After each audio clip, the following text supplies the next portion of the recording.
Today we're going to go over how to cook a whole chicken like this, bone-in whole chicken in the 6-quart Instant Pot. This one here is the Instant Pot Max, and all you need for this is your chicken and 1 cup of water. So pretty simple. Very versatile. You can use this chicken once it's cooked for tons of recipes that you can find on our blog. To start, we add this 1 cup of water. I'm not using the trivet for this. This will come to pressure. I've never had a problem with this chicken sticking to the bottom of the pot or getting a burn message, so I don't bother with a trivet. It's just something else I'd have to clean. So I'm just going to put my chicken right in here, but I am going to put it breast side down.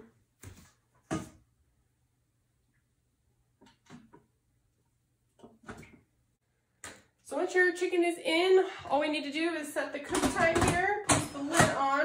I'm using a 6-quart Instant Pot Max, and it's all touchscreen here. It's pretty handy. We're going to pressure cook for 25 minutes.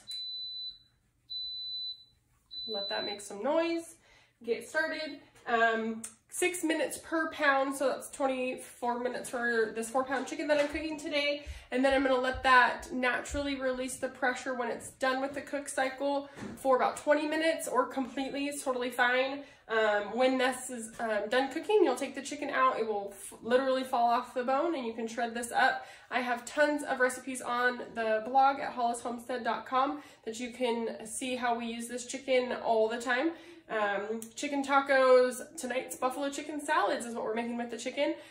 Barbecue chicken sandwiches. There's so many ways you can cook this whole chicken up and just use it as rotisserie chicken.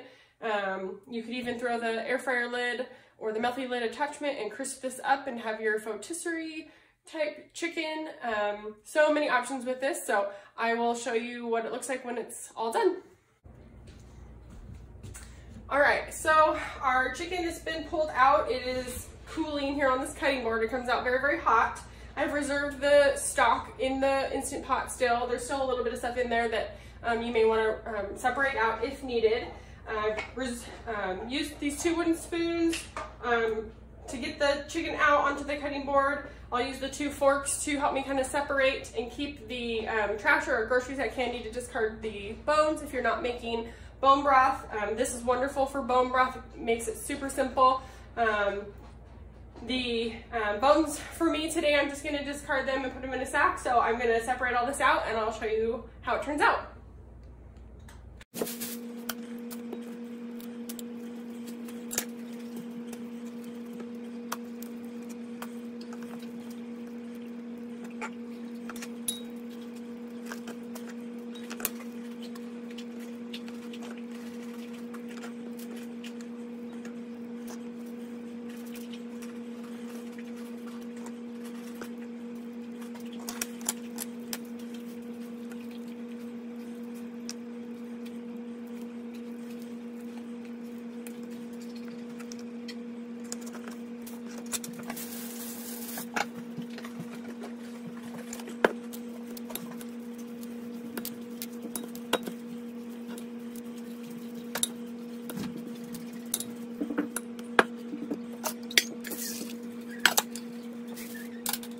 Okay, I've got the chicken completely separated and shredded out for dinner tonight.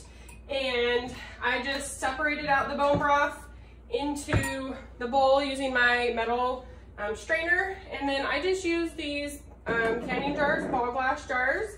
And it is still extremely hot, so be careful.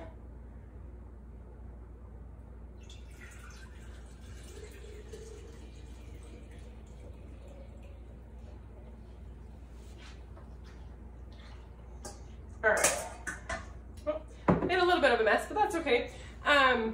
Lids for freezing, these work really well. I grabbed one out of the freezer for you to see. I don't fill it all the way up, it is gonna expand. I'm gonna let this cool completely before I put it in the freezer so it doesn't crack my glass.